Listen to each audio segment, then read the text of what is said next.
Postmortem literally means after death. In medicine, the term is used to describe an examination of a body to discover the cause of death. I pose that an accident investigation is simply the postmortem of a flight gone wrong. An accident. Would we not all be better off if we conducted a pre-mortem of our flights instead? Imagine that we set aside a few minutes prior to flight to envision the potential string of events that may lead to an accident. Could we not then reverse engineer the flight, placing barriers to inhibit causal factors, thus reducing the potential for poor in-flight decisions?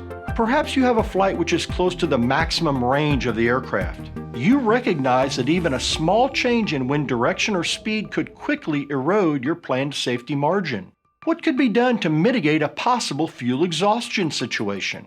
If you have unused fuel capacity, you may consider offloading some payload and adding additional fuel, essentially exchanging payload for fuel. But if such a trade is not an option, perhaps you make the decision to perform additional fuel checks near the halfway point and again when about an hour from the destination. But in both cases, near a location where you can safely refuel. You make the commitment that if your safety margin is eroded, even by 1 minute, then you will land and refuel before continuing to your destination. Or another potential option may be to fly at a higher altitude to take advantage of a reduced fuel burn, and maybe even enjoy a free increase in ground speed due to favorable winds aloft. Fuel exhaustion is simply one example.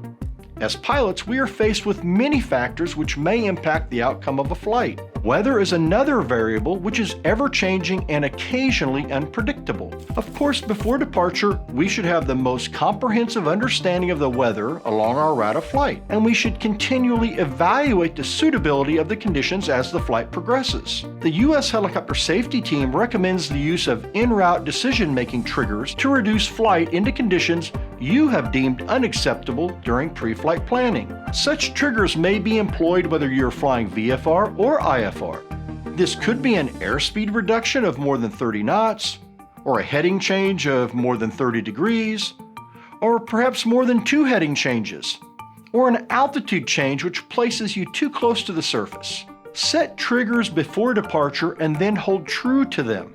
Let's choose to be proactive and avoid the post-mortem.